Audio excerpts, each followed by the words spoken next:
Punchline sur Europe 1, Laurence Ferrari. On se retrouve sur Europe 1 avec Éric Diard, député Les Républicains, Laurence Jacobelli, porte-parole du Rassemblement National, et Jean-Claude Dacier, éditorialiste. On évoquait la situation en Ukraine et l'impact des sanctions sur nos économies. Et il y a évidemment la question de l'énergie, du prix de l'énergie qui flambe, mais il y a aussi la question de l'alimentation, des prix du blé, et avec d'éventuelles famines à la clé. On va écouter le président Emmanuel Macron, candidat plutôt, évoquer un chèque alimentaire. Il veut mettre en place, c'est ce qu'il a proposé, un chèque alimentaire pour les ménages les plus modestes. Nous allons être confrontés à une crise alimentaire mondiale. Et donc, la France va prendre l'initiative, porter une réponse concertée en européen.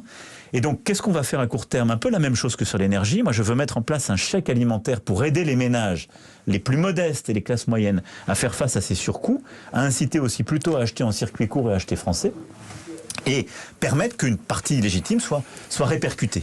Donc voilà l'ensemble de ce qu'on va faire à court terme. Et ensuite, c'est l'agenda d'indépendance. C'est que tout ça, il faut ensuite, dans la durée, mais ça va nous prendre plusieurs années, moins dépendre de toutes ces matières qui viennent parfois du bout du monde.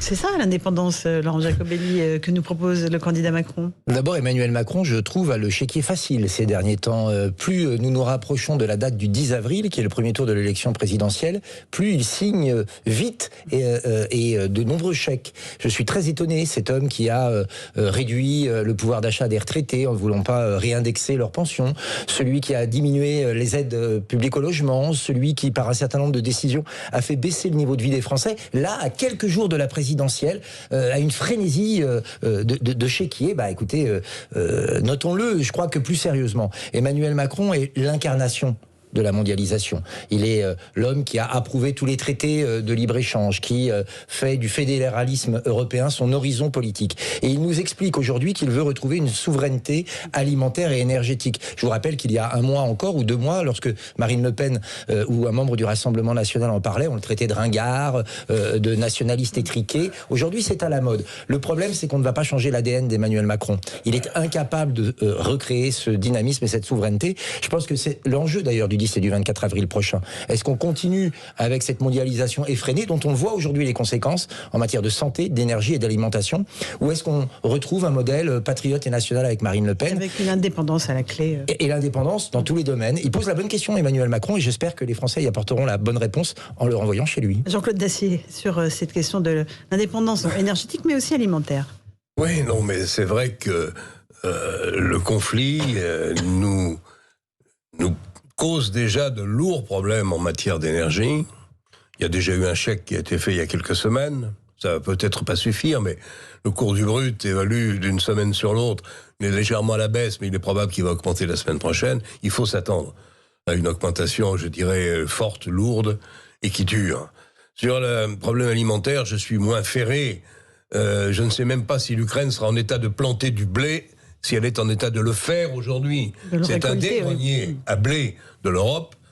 Je sais pas où elle en est exactement. Je doute que les fermiers ou que les grands industriels du blé puissent planter comme il convient, comme ils l'ont toujours fait depuis des années, sur les plaines d'Ukraine. Donc je sais pas ce que ça va nous donner. Il faut s'attendre probablement, là encore, à une augmentation du prix dans lequel le blé entre en composition. C'est déjà le cas. Mais c'est à cause de la spéculation aussi mondiale, Jean-Claude. C'est pas seulement les problèmes de production en Ukraine. Dans un pays mondialisé, la spéculation existe, on peut pas le nier.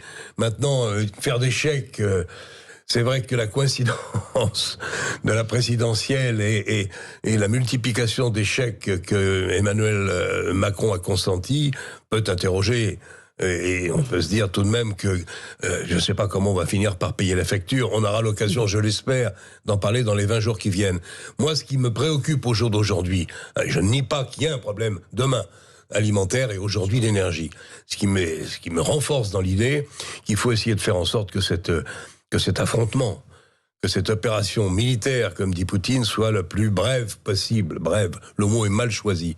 Et c'est pour ça que je m'inquiète, ou j'attends avec vigilance et intérêt les déclarations que fera M. Biden jeudi à Bruxelles. Lors du sommet de l'OTAN. Lors du sommet de l'OTAN, parce que il n'a quand même pas apaisé les choses. Et en réalité, nous savons que, notamment les services secrets américains, quels qu'ils soient, CIA, services de la marine, de l'armée, etc., aident depuis des années les forces ukrainiennes, avec un objectif qui se défend parfaitement pour un pays indépendant, c'est de faire basculer complètement l'Ukraine dans le camp, entre guillemets, dans le nôtre, dans le camp de la liberté, dans le camp des économies modernes telles qu'on les connaît, même si parfois on peut les critiquer au nom de la mondialisation.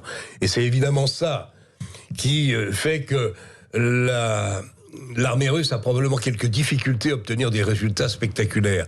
Parce qu'il y a à l'heure actuelle probablement une aide qui continue, comme on a, semble-t-il, jamais vu. C'est-à-dire que tous les services secrets américains, quels qu'ils soient, traduisent l'ukrainien, traduisent le russe et donnent tout ce qu'ils ont aux résistants, au gouvernement, aux responsables militaires. Et il est possible, il est même probable, que ce qui explique les difficultés de l'armée rouge aujourd'hui, ou de l'armée russe aujourd'hui, pour essayer d'obtenir des résultats spectaculaires.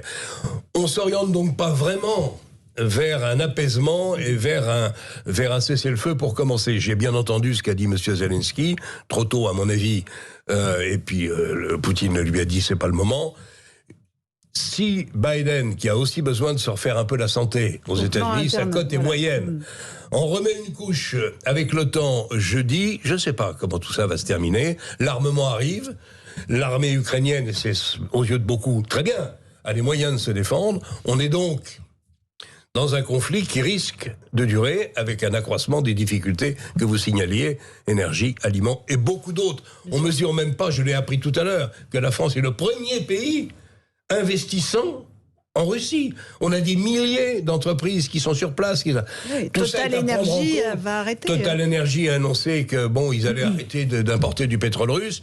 On est quand même dans une situation qui est plus qu'inquiétante, préoccupante et qui met en danger l'économie française et pas seulement.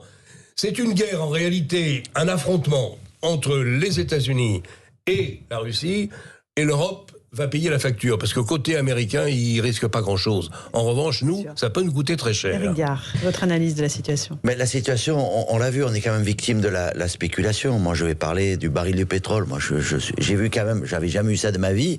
J'ai vu l'essence, le gasoil, je suis venu me servir, il était à 1,85. Quelques jours après, quand je dis quelques jours, c'est 5-6 jours après, il est passé à 2,45. Et 3 jours après, il est passé à 2,20 pour revenir à 1,88, tout ça en 10 jours. Donc, cette spéculation est folle, elle n'a rien à voir, j'allais dire, avec la réalité. Le conflit continue, le conflit s'enlise. Et pour les produits, j'allais dire, alimentaires, bon, le chèque, c'est un petit peu la solution de facilité. Mais là aussi, il va falloir que le gouvernement négocie aussi les marges avec la grande distribution. Et je pense qu'on ne peut pas y échapper. La grande distribution se porte plutôt bien, et c'est tant mieux. Mais à un moment, quand nous sommes dans de telles difficultés, c'est eux qui doivent réduire leurs marges. Laurent Jacobelli, un dernier mot. Non, tout cela est vrai, mais je crois qu'en fait, Emmanuel Macron devrait quand même aussi remettre son système de pensée à zéro, enfin en tout cas essayer de réfléchir à nouveau. Les taxes, aujourd'hui, dans le prix de l'essence, c'est 60%. Donc l'État peut faire quelque chose. Nous, quand nous proposons avec Marine Le Pen de baisser la TVA de 20% à 5,5%, c'est un impact concret. Quand on demande d'annuler temporairement, en tout cas, les hausses de la TICPE, la taxe sur l'essence, qui ont été prises d'ailleurs par Emmanuel Macron, ce sont des mesures concrètes. Mais Emmanuel Macron a sa part de responsabilité aujourd'hui dans le prix de l'essence, dans la dépendance alimentaire et dans la dépendance d'un certain nombre de produits. Il a aussi sa part avec la mondialisation. Sous Emmanuel Macron, on a atteint un déficit de la balance du commerce de 85 milliards, record historique. Nous n'avons jamais été aussi dépendants de l'étranger que nous le sommes sous le quinquennat d'Emmanuel Macron. Alors il faut d'urgence relocaliser, ramener les entreprises en France et mettre nos agriculteurs dans une situation de concurrence loyale. Quand on interdit le glyphosate ou un engrais chimique à nos agriculteurs, il faut que les produits que l'on importe respectent les mêmes règles. Sachez-le, ce n'est pas le cas aujourd'hui. Donc on a fragilisé notre économie, que ce soit en matière de santé, d'énergie, d'agriculture, sur l'autel d'une idéologie mondialiste et à côté d'une idéologie fiscale pour faire plaisir aux Verts en ce qui concerne l'énergie. Il faut renoncer à tout ça pour protéger les Français. Allez, on fait une petite pause, on se retrouve dans un instant dans Punchline. On écoutera Marine Le Pen, justement, qui tire la sonnette d'alarme à propos de l'abstention. Elle met en garde ses électeurs. A tout de suite dans Punchline sur Europe 1. 18h-20h sur Europe 1. Punchline, Laurence Ferrari.